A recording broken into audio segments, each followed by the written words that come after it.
கர்த்தருடைய பரிசுத்தமான நாமம் மகிமைப்படுவதாக. ஆசீர்வாதமான ஒரு நல்ல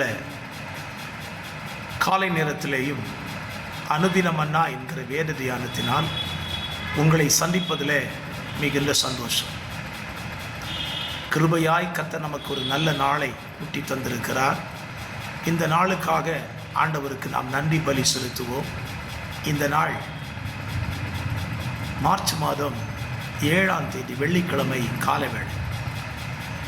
இந்த காலவேளை தியானத்திற்காக யாத்திராகமம் 39ஆம் அதிகாரத்தை தியானத்திற்கு எடுத்துக்கொள்வோம். இந்த அதிகாரம் தொடர்ந்து ஆசரிப்பு கூடாரத்தில் உள்ள பனிமூட்டுகள் செய்யப்படுவதும், ஆசாரியனுடைய வஸ்திரங்கள் எப்படி செய்யப்பட வேண்டும், அந்த வஸ்திரத்தில் என்னெல்லாம் இருக்கணும் என்பதை குறித்து இந்த அதிகாரத்தில் சொல்லப்பட்டிருக்கிறது. இதை எல்லாரும் இஸ்ரவேல் ஜனங்கள் இவைகளை செய்தார்கள் என்றும், ஞானமுள்ள ஸ்திரீகள் இதை செய்தார்கள் என்று வேதத்தில் நம்ம வாசித்திருக்கிறோம். இந்த அதிகாரம் 43 வசனங்களை உள்ளடக்கி இருந்தாலும் 43ஆம் வசனத்தை கவனியுங்கள். மோசே அந்த வேலைகளை எல்லாம் பார்த்தான், கர்த்தர் கற்பித்தபடியே அதை செய்திருந்தார்கள், மோசே அவர்களை ஆசீர்வதித்தார். இந்த வசனத்தை நீங்கள் கவனிச்சிங்கன்னா ஸ்தோத்திரம், கர்த்தர் சொல்லியிருந்தபடியே ஜனங்கள் செய்திருந்தார்கள், மோசே அவர்களை ஆசீர்வதித்தார். இந்த வசனத்திலிருந்து நாம் இந்த காலவேளை சற்று சிந்திக்கலாம். கர்த்தர் கற்பித்தபடி செய்கிற ஜனம் கர்த்தராலும் ஆசீர்வதிக்கப்படும், கர்த்தருடைய ஊழியர்களாலும் ஆசீர்வதிக்கப்படும். பல நேரத்தில் நம்ம ஆசீர்வாதத்தை அடையாமல் போவதற்கான காரணம் என்னன்னு கேட்டால், நம்ம கர்த்தர் சொல்கிறபடி செய்யறதில்லை. அதனால கர்த்தராலும் ஆசீர்வதிக்கப்பட முடியலை, ஊழியர்களாலும் நம்ம என்ன செய்யப்பட முடியலை, ஆசீர்வதிக்கப்பட முடியலை. ஆகவே இந்த காலவேளையில் நம்முடைய சிந்தை என்ன, நாம் ஆசீர்வதிக்கப்படுவதற்கு நாம் செய்ய வேண்டிய ஒரு வேலை இருக்குது. என்ன வேலை? கர்த்தர் கற்பித்தபடியே நாம் எல்லாவற்றையும் செய்ய வேண்டும். யோசித்து பாருங்க, நம்ம வாழ்க்கையில் கர்த்தர் சொன்னபடி தான் நம்ம செஞ்சுக்கிட்டு இருக்கிறோமா, இல்லை நமக்கு தோணுகிறத நம்ம செய்து கொண்டு இருக்கிறோமா என்பதை சற்று யோசித்து பார்க்கலாமே. வேத புத்தகத்தில் கர்த்தர் சொன்னபடி செய்தவர்கள் கர்த்தரால் ஆசீர்வதிக்கப்பட்டு கர்த்தருடைய ஆசீர்வாதத்தை கண்டும் இருக்கிறார்கள். கர்த்தர் சொன்னபடி செய்யாமல் தங்களுடைய சொந்த விருப்பத்தின்படி செய்தவர்கள் தண்டிக்கப்பட்டிருக்கிறார்கள் என்பது உண்மைதான். பாருங்க, இந்த அதிகாரத்தில் முடிவு வசனம் மோசே ஜனங்களை ஆசீர்வதித்தான் என்று எழுதப்பட்டிருக்கிறது. காரணம் என்ன? கர்த்தர் சொன்னபடியே ஜனங்கள் என்ன செய்தார்கள்? செய்திருந்தார்கள்.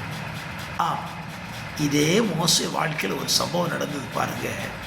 கர்த்தர் சொன்னபடி மோசே செய்யலை, கர்த்தர் ஜனங்களுக்கு நன்மையை கொடுத்துட்டாரு, ஆனால் மோசையை ஆசீர்வதிக்கலை. அதுக்கான காரணம் என்ன? மோசே கர்த்தர் சொன்னபடி நடந்துக்கிடலை. கண்மலையில் போய் நெல்லு, நான் அங்கே நிற்பேன், இந்த கண்மலையை பார்த்து பேசு அப்படின்ட்டு ஆண்டவர் சொன்னார். ஆண்டவர் பேசுன்னு சொன்ன இடத்துல மோசே அந்த கண்மலையை அடித்து விட்டான். 2 தடவை அடிச்சிட்டான். அப்படி அடித்தாலும் தண்ணி வந்துச்சு. நீங்கள் ஒரு காரியத்தை கவனிக்கணும், நம்ம என்ன செஞ்சாலும் நமக்கு நன்மை கிடைக்குன்னு நினச்சிடக்கூடாது. என்ன செஞ்சாலும் நன்மை கிடைக்கும்,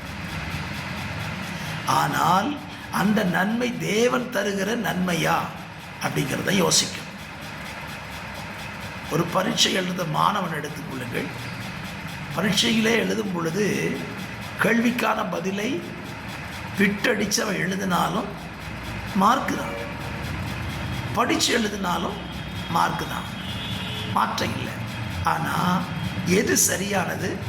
அவன் படித்த பாடத்தை ஞாபகத்தில் கொண்டு வந்து சரியான விடையை யாரையும் பார்க்காமல் அவனாய் சுயமாய் எழுதினால் அது ஆசீர்வாதமானது. மற்றவர்களை பார்த்தோ அல்லது நோட் புக்கை பார்த்து பிட்டடித்து எழுதினான்னா பாஸ் ஆகலாம், மார்க் கிடைக்கலாம், ஆனால் வழி தவறு. அதுபோல தான் நம்ம வாழ்க்கை. நம்ம செய்கிறதெல்லாம் நமக்கு ஆசீர்வாதமாக தெரியலாம், ஆனால் கர்த்தர் சொன்னபடி செய்கிறோமா அதை நம்ம சிந்திக்கணும். கர்த்தர் சொல்லி இருந்தபடியே ஜனங்கள் செய்தார்கள். மோசே அவர்கள் என்ன செய்தான்? ஆசீர்வதித்தான். ஆகவே இந்த காலவெளியில் ஒரு நல்ல சிந்தை, கர்த்தர் சொன்னபடி நீங்கள் செய்யுங்க. கர்த்தராலும் கர்த்தருடைய ஊழியர்களாலும் ஆசீர்வதிக்கப்படுவீங்க. ஜெபிக்கலாமா? பரிசுத்த பிதாவே, இந்த நல்ல காலவெளியிலையும் தியானிக்க தந்த வசனத்தின்படி கர்த்தர் சொன்னபடி எங்கள் வாழ்க்கையில் நாங்கள் எல்லாவற்றையும் செய்து கர்த்தராலும் ஊழியர்களாலும் ஆசீர்வதிக்கப்பட உடைய ஜனங்களுக்கு கர்த்தர் அனுக்கிரக செய்யும். இரட்சகராம் இயேசுவின் நாமத்தில் தாழ்மையோடு ஜெபிக்கிறேன். ஜெபம் கேளும் நல்ல பிதாவே. ஆமென், ஆமென். God bless you.